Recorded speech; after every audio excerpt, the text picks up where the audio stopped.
cell wall of the nucleus of the DNA. Now the point about that is that ultraviolet light, which is often used to splice DNA, is blocked by that melanin. It absorbs it. It doesn't allow it in to interfere with the DNA.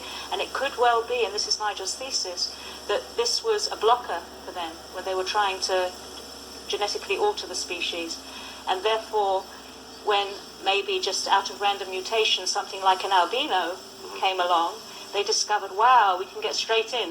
Right. And it may well be that the paler-skinned nation, people on the Earth, maybe have that pale skin because of this genetic experimentation to make things easier for them to work on human DNA.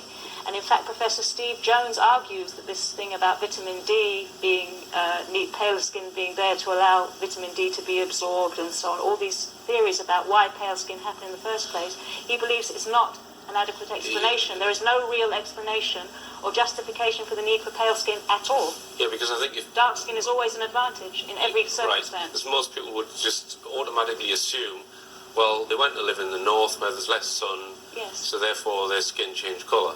But that's not the case. According to Professor Steve Jones, an eminent professor of biology, that is absolute nonsense. Right, okay. There's just no reason at all for pale skin. You would want to absorb more light, and why did we lose hair if we came to a colder climate, etc. Yeah. So obviously something's wrong with that idea. Right.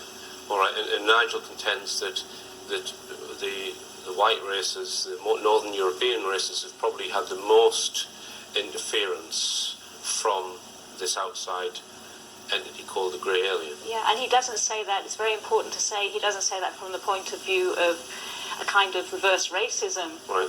It's just he's letting us know that, right, that's there, you may need to do something about it, right, and maybe suggesting ways that we could do something about it. And if you look at the record of the European nations throughout history, in terms of colonialism, imperialism, and what the havoc they've wreaked on the world, it makes the point that really. It's the blue-eyed white racists that have got their finger on the nuclear.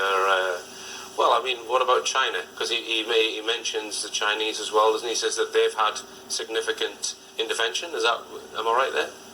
That's right. It's the black people who haven't.